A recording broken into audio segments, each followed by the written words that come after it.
Longtime listeners to this program are aware I was losing my mind during COVID and watching what was taking place, watching the shutdown, seeing what they were doing to kids around the country, and also seeing all of the waste and the fraud and the spending nonsense that went on. It made me sick to my stomach.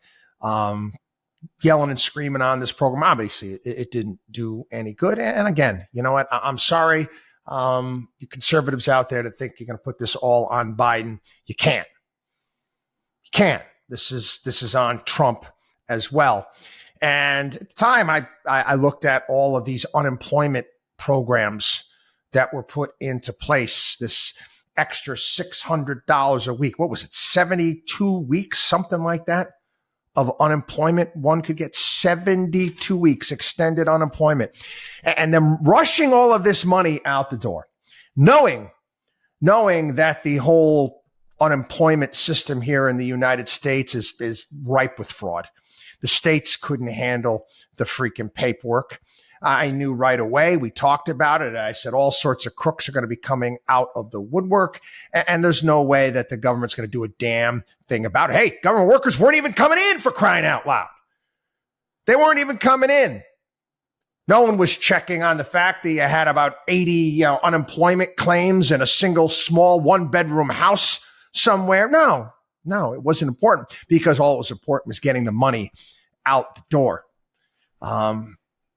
This is from the Wall Street Journal today. They're basically coming up the fact that the federal government has more than doubled its estimate in stolen payments from the unemployment insurance program, $135 billion. Biden administration, it's around $40 billion. Oh, no. Well, the GAO, Republicans pushed the GAO to do a little bit deeper of a dive.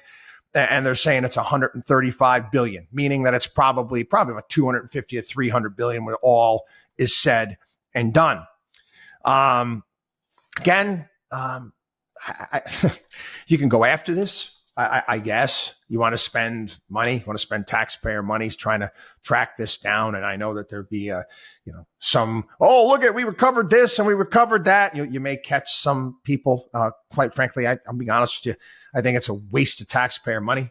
I think if you want to outsource it, outsource it to some of these ambulance chaser law firms or something like that. Have them track this stuff down and give them a commission, and make them work on a contingency basis. 'Cause I don't feel like paying for this, because it's not going to be worth it. We'll end up spending more money trying to get this money back than we did actually sending it out there when all is said and done.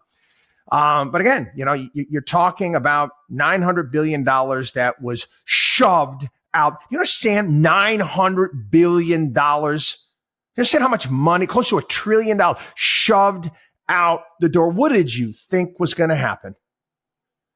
And again, it was as plain as day. It was plain as day. And I remember at the time you had the Rand Pauls of the world, and you had some other fiscal conservatives there saying, hey, listen, we've got to do more, to basically stamp down on fraud. This is not going to work. There's going to be all sorts of issues. And they were shouted down. They were shouted down because the only issue was trying to keep the people happy.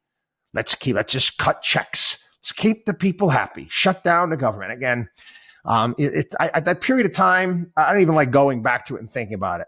I really don't. The damage that we did, self-inflicted damage we did to our country during that pandemic is, it really is extraordinary. WatchDog on WallStreet.com.